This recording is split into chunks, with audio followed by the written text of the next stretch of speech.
Welcome to the Mindset Matters, the podcast where psychiatry, medicine, and real human experiences collide, all through the eyes of two psychiatric PAs. We're your hosts, PA Mercedes Dodge and PA Jessica Spissinger, two passionate psych PAs on a mission to bridge the gap in mental health care. So whether you're a provider just here to level up your psychiatric insight, increase your mental health skills, you're in the right place. Each episode, we shine a light on the incredible work PAs are doing in psychiatry and beyond. Our goal is to build a community focused on better patient care, professional growth, and personal well-being. This podcast, a little disclaimer, is for educational purposes only. We're not here offering medical advice, psychiatric advice. If you or someone you know needs support, please reach out to a licensed mental health professional. All right, guys, let's dive in.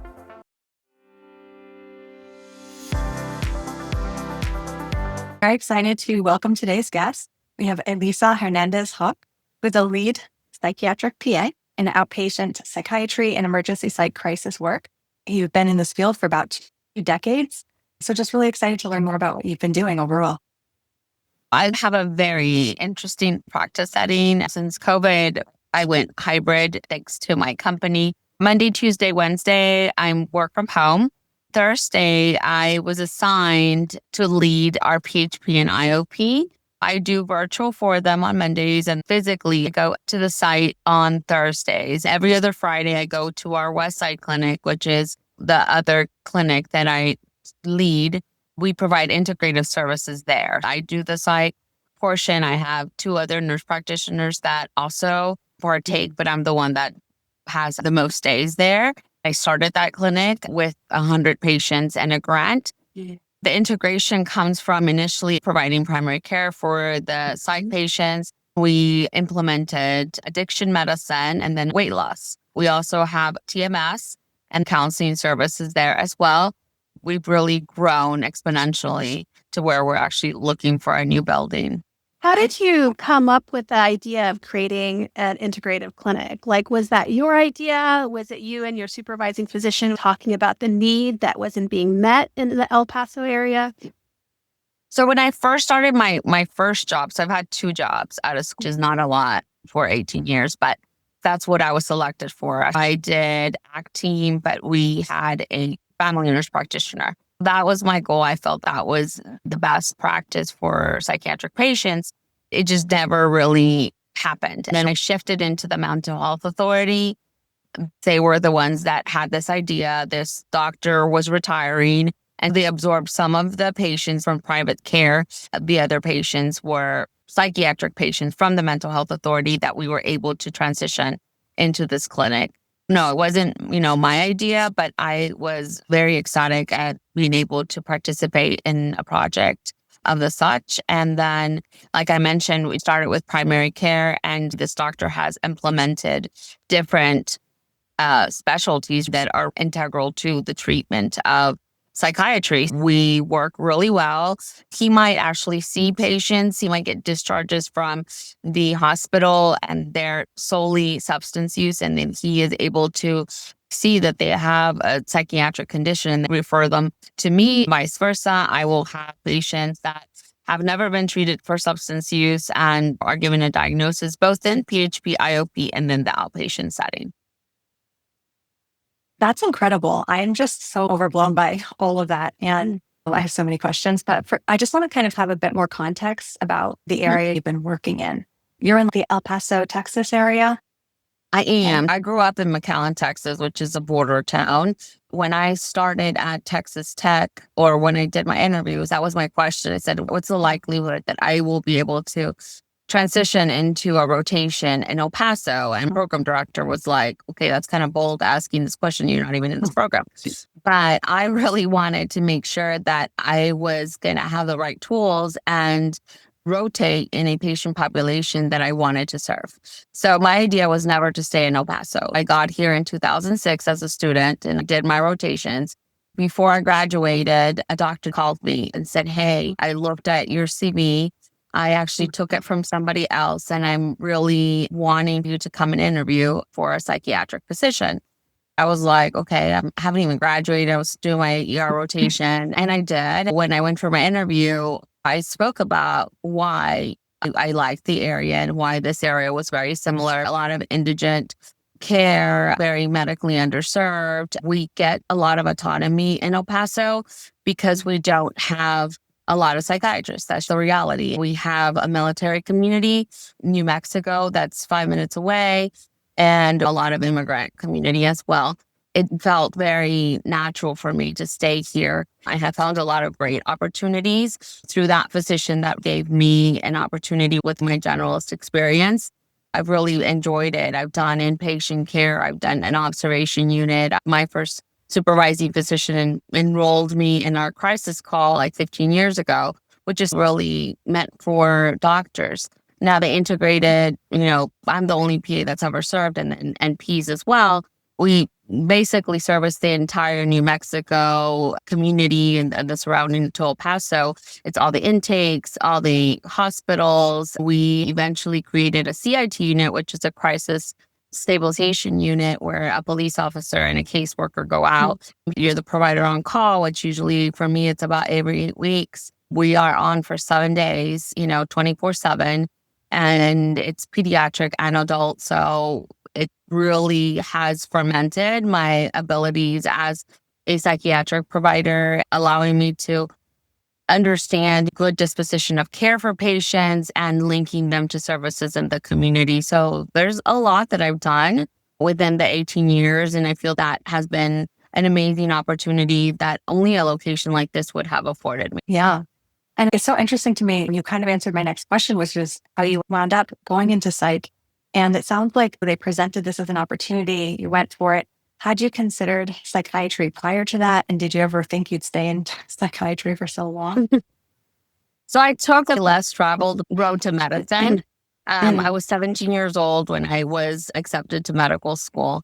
And I did a college program, Baylor College of Medicine. And so I did a lot of summers, pretty intense stuff. And I ended up going to UTMB.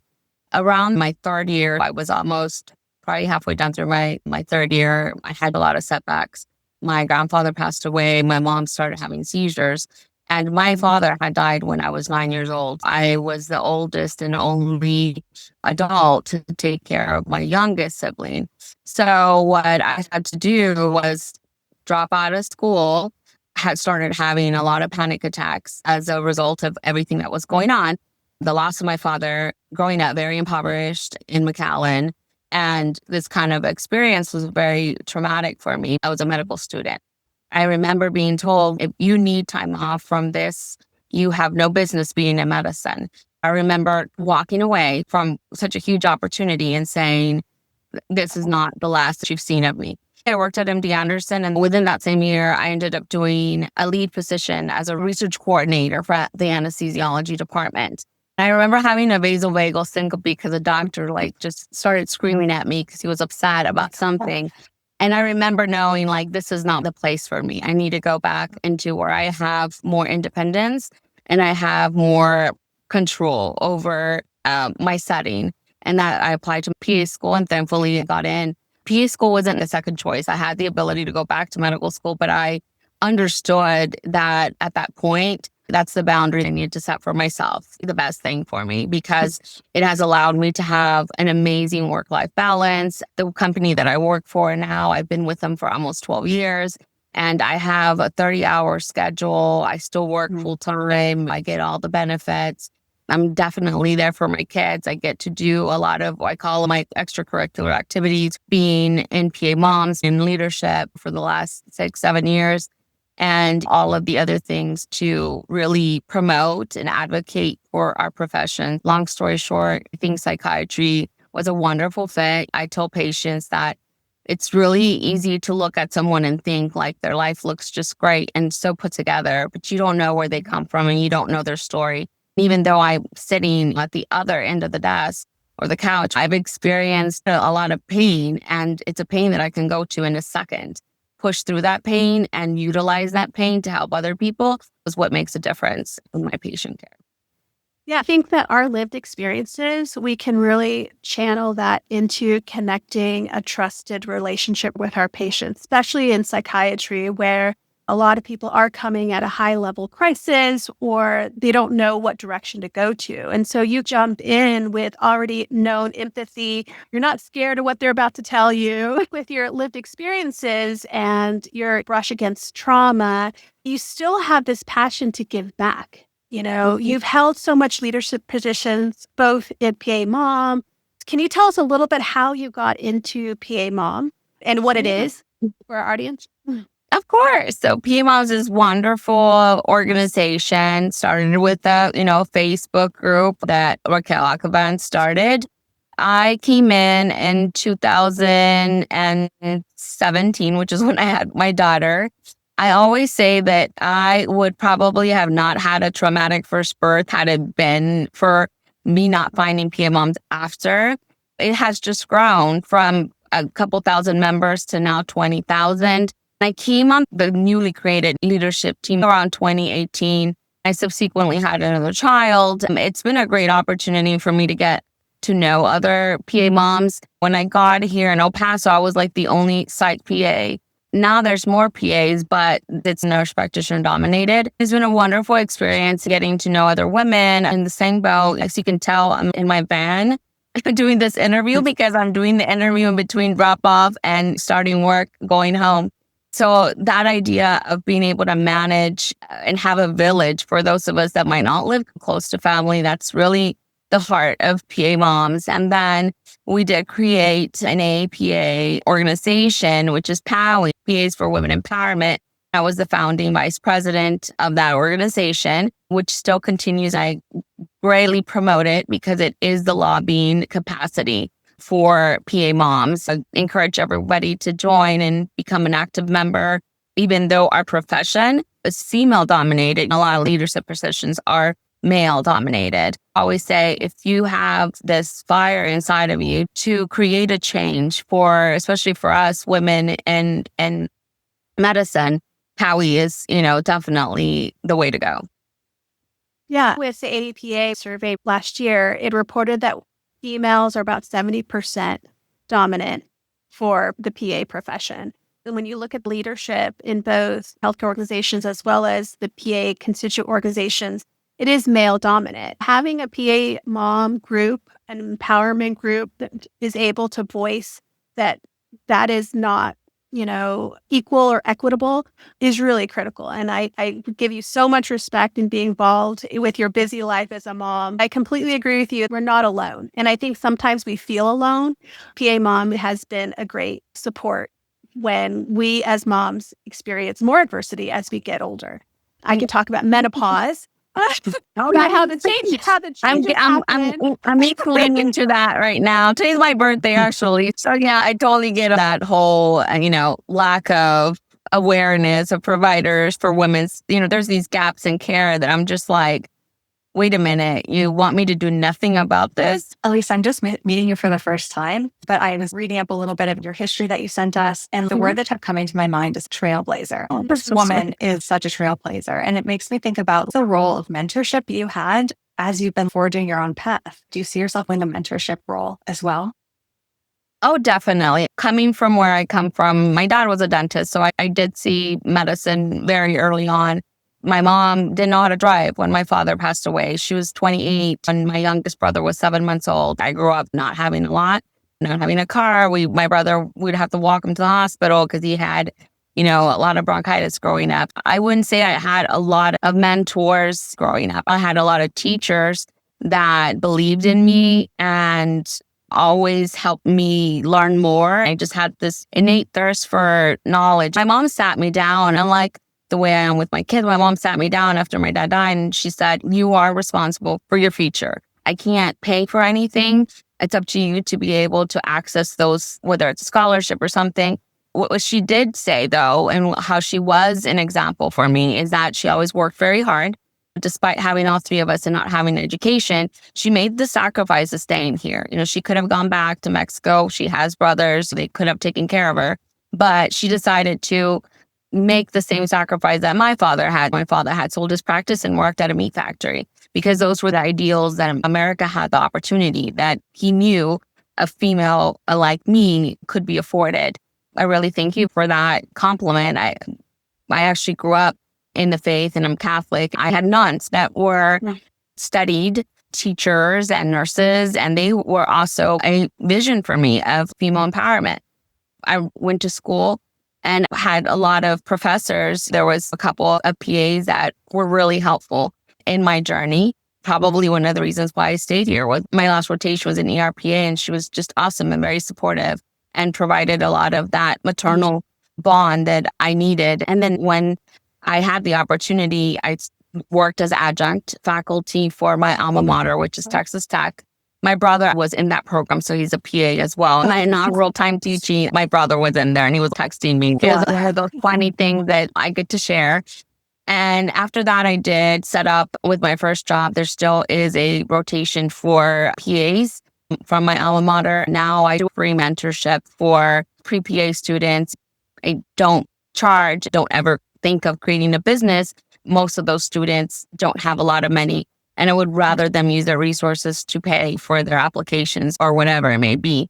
So that's how I support through Facebook, read a lot of essays and help guide them. Right now, my cousin's daughter just got accepted into PA school. She'll be our legacy going forth with my daughters. I try to establish a love for studying and learning. If they go into medicine, that would be amazing for me. I know you are not only a mom, but a leader, as well as working full time. Even 30 hours is more than enough in psychiatry with being on call. So how do you keep sharp in the field? It sounds like you have this philosophy of just keep on learning, keep on pivoting, knowing that there's always more to learn. What are the things that you go to keep up to date, whether it be books, courses? How do you manage that with your busy life?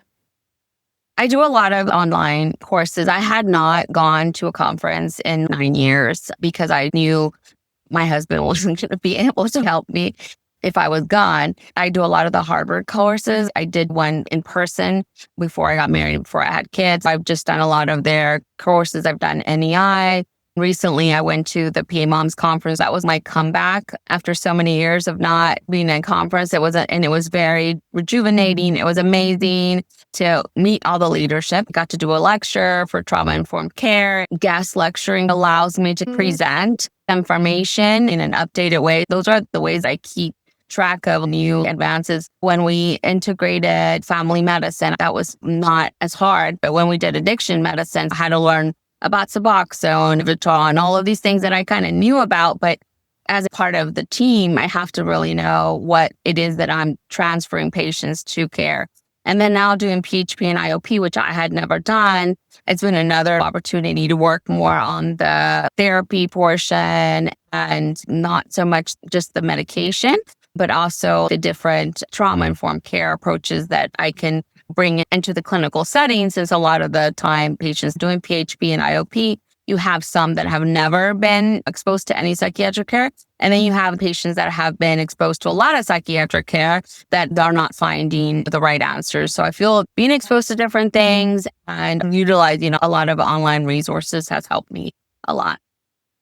I love that. And I just have to say, when you said you do the Harvard programs, I think you mean the Mass General Hospital Psychiatry Academy. Is that what you're referring to? Yeah. I just recently launched like a program just for PAs, the Accelerated Postgrad Certificate program. So that way, because I've done those programs as well, and I think they're great and they're accessible, but I just wanted to make something like 4 PAs, 5 PAs. That's definitely awesome. Would love to have you as a guest lecturer. I would love it. I love to lecture. I mean, I find that I'm actually introverted, which is kind of hard for people to understand. But I find, being a psych PA, there's no room for being introverted. That's where I get my happiness, just by sharing knowledge. I do a lot of that with the patients as well. Not like your traditional, here's your meds, you're going to take this. I sit down and go through every detail. I tell them it's going to make my job a lot easier if you know what I'm doing versus if you don't know what I'm doing and you're just taking these, not really knowing what the treatment approach is. Yeah. And I think that's one of the areas I wanted to emphasize, bringing in more of the holistic counseling piece, psychotherapy piece. You mentioned that trauma-informed care is a big part of your practice. I'd love to know more about how you incorporate it and how you went down that path. Coming from a place of trauma, I didn't know 20 years ago that's what it was called. Now it has a name. With my patients, you have patients that don't respond well to medications and have either not given counseling a chance, even CBT. that's where I tell them the foundation of treatment is counseling. There's a lot of things that you can really help and help decrease. I understand the use of medication, but medication is like your tools. If you don't have a toolbox, there's not going to be anywhere, you're not going to be able to reach for it. I take a long time with my psych evals to really get into the intricacies of the diagnosis. A lot of the times patients have never really been forthcoming to previous providers. I feel those are the big breakthroughs and the big moments in people's lives. I tell people once you're able to process the pain and talk about your pain, you're able to find yourself again. Otherwise, it's just a fog that takes over you. And so for me, having that awareness that maybe not everybody has trauma in the way that we think, but their mind might conceptualize it as such is very important to educate them and your other ancillary staff about the importance of looking for those things. I love that. I think with a lot of the trauma-informed care, they talk about big trauma and little trauma. And with little trauma nowadays, we're constantly exposed to it. It actually adds up to the way we interact with people, how we treat ourselves, and just being able to describe that the medication is a tool, but we need to really build life tools so that you can make a change in your life. I call it your life story is the way I describe it to my patients. It's like, we're at this life story and I'm really interested in the next chapter. What do we want it to look like? I talk a lot about rewiring the brain, how our brains are so malleable and we can still make changes. I love how you make sure you're transparent. The first time you see them, you're real.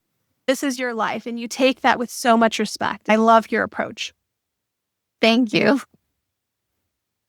One of my first jobs as a social worker before I became a PA. And so my very first social work job was at a partial hospital program for a women's trauma program. And that just influenced my learning so much. One of the things I really learned was, essentially walking right into a state of vicarious trauma, how to work on working with a lot of trauma without taking it in. How do you stay grounded with all that you do? How do you kind of, take care of yourself within practicing with this field? So I just have established boundaries. I have a really awesome staff and the company that I work for understands. For example, I work 8:30 to 2:30. Those are my hours. And while I have Teams on my phone, it's up to me whether I want to answer a question or not.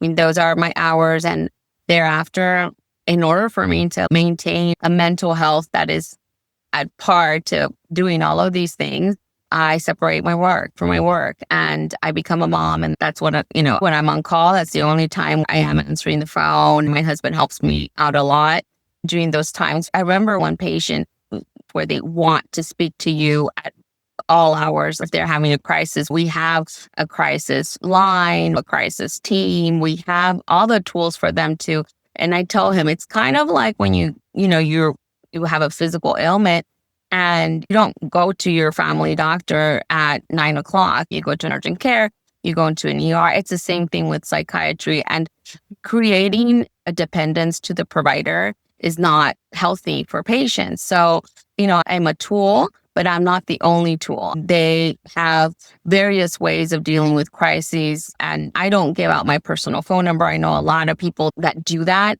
I don't think it makes me less compassionate. I myself, I'm very driven. If I'm doing something, I'm going to do it 110%. And I don't feel I can do that if I'm merging both my work life and my personal life. So for me, I delineate that line. I close my computer. I chart as I'm seeing patients. If I leave a note open, that might be too much. That's something that I just have had to do, like a lot of discipline, self-discipline, so that I am able to, not like, I can have dinner with my kids. I can see my husband who rolls in around 6:30 at night. And so it just allows me, a time to refresh and repower. When I start off my day again, I'm able to be there 100% for them, which is also very important. Yeah, it sounds like you've come with experience to prioritize what you need in order to help your own mental health balance with your kiddos and your family. And the more you have filled that cup and that safety, you're able to give 110%. So you're a giver, but you have healthy boundaries. Not everyone has that. So much respect to you. I'm also curious how you've incorporated your faith in this busy, chaotic, vicarious trauma type of practice with high level care. How has faith influenced how you practice medicine? Like I mentioned, I'm Catholic. And so for me, I think my default emotion is anxiety. So I work through a lot of prayers that in psychiatry are called mindfulness, but in Catholicism, they're called the gift of the present moment. I start off my day with, prayer and to really allow me to understand that anything and everything is not in my control. That everything, if you believe in God, that ultimately He is in control. That surrendering is very important as a human, because I feel that a lot of times we put a lot of pressure on ourselves. Ideally, our brains are perfectionists and we want everything to go in a certain way. My faith has allowed the awareness of pain and suffering, and that's part of being human. In a predominantly Catholic city, a lot of patients search for a provider that is able to understand them in a faith-based approach. When they ask me for advice, a lot of the times they're asking me like, what certain prayers? And for me, that is probably the greatest benefit, is that not only am I able to practice medicine, but that I'm able to speak about my faith freely, which is very hard in the environment today. But again, it's done in a very respectful manner. Patients will not even know what I believe in until they approach me and open that door. Once that door is open, patients breathe a sigh of relief because they can be themselves and engage in a conversation about something essential to their own lives. Mm-hmm. And they also want to see that we're human too. We're not just a prescription pad. We're not saying see you in 4 weeks, but wanting to remain curious. Do it in a respectful way. I think that's your approach. It shows that you've had your own lived experiences. A lot of individuals in psychiatry have experienced some type of psychiatric condition themselves. Everyone starts from somewhere. What we can control and what we can't is a good mindset. And that's where your spirituality helps you, is doing that release. I'm curious, with all that you see in your level of care, what are the top 3 psychiatric conditions do you run into mostly in your practice? Depression, bipolar disorder, I would say 4, because of the mental health authority, they have to schizophrenia, bipolar, or depression. And then I would just say anxiety as a continuum of all those 3 things. I have very acute patients that are on clozapine and patients being treated solely for anxiety. Those would be the bigger ones. Bipolar is very common because I do work a lot with substance use. That tends to be more so than a lot of the private psychiatric clinics. I see normally like 17 and above. When I do psych call, I do see kids. Is it hard to shut off when you go home? Because you see the hardest lives of these kids in psychiatric care. So when I was doing IOP and PHP, it's just heart-wrenching. How do you turn that off? How have you grappled with that? When I transitioned to PHP and IOP, they offered me to also do the children's portion. I said no. I've turned it down twice. Eventually, if you really put me against the wall about it, I will give you my reasons. And I feel that with adult population, I did psych during my first job for kids for about a year or 2. So I do have awareness of the complexities of treating. And I just tell them flat out, in order to preserve my mind, I enjoy adults a lot more. For kids, it's a lot more difficult and it has a lot more variables. I have my own kids right now, and I don't think it'd be something I would be able to just disconnect from. Even when I'm on call, I get really intense calls at times for those patients. And those are the weeks that become the most difficult for me, not only because I'm not sleeping, because I'm on call 24/7. So I've learned, I feel like with experience comes this confidence about suicide risk assessment. And with kids, it's still a lot of heart and my brain doesn't work as well during those times. I second guess myself a lot more. And so those are the reasons that I place that boundary and say, that's not for me right now. I think boundaries are important. We talked about them in our personal life, but also in our work life too. One of the things I'm wondering is, over your past 18 years, psychiatry's changed a lot. Curious to know if there's anything you've seen change that you're excited about, interested, or concerned about. Going back to my advocacy hat is when I started psychiatry 18 years ago, there was not a lot of psych PAs. 18 years later, there's psych PAs, but there's not any jobs. So, there's a lot of remote positions that are not wanting to hire PAs, I'm here in El Paso because there is not that flexibility of finding another job even close or similar to it. A lot of startup companies are not as reliable. So even though they might hire PAs, big companies for telemedicine, unfortunately, are not as open. So I would say that is one of the things I wish does change in the near future, to not only allow incoming, PAs, but experienced and seasoned PAs to not be in the same level field as an entry level NP. I feel that we have so much to offer, so much gained experience, and yet it's not being utilized because of our degree and because of our need for supervising physician. There's a lot of under recognition about all of the work PAs do in psychiatry, which is really why we put together this podcast. Yeah. I'm so thankful for your time. As a psychiatric PA myself, I've realized how awesome PAs are, but also how psychiatric PAs are moving the needle, but getting unrecognized. There's not an avenue or a platform that highlights them. Our hope is that we're going to elevate the psychiatric PAs and share our diverse experiences and backgrounds so that people know how valued we are. Thank you so much for your time. Thank you for asking me, and thank you for everything that you do. I'm in awe of everything that you are able to promote and advocate for. You are amazing, Mercedes. I'm very thankful being in PA Moms has allowed me getting to know all of these PAs that are movers and shakers and being able to advocate in my own way through these venues. I think that we all are collaborating and inspiring each other. We have to come together. Your story is so inspiring. I just want to thank you for sharing it. Your heart is just so warm, and I am so thankful that I can call you a friend. I appreciate you so much. Until next time, we're going to stay grounded, stay curious, and take care of your mindset. Bye-bye. You guys have a great day. Take care. Bye.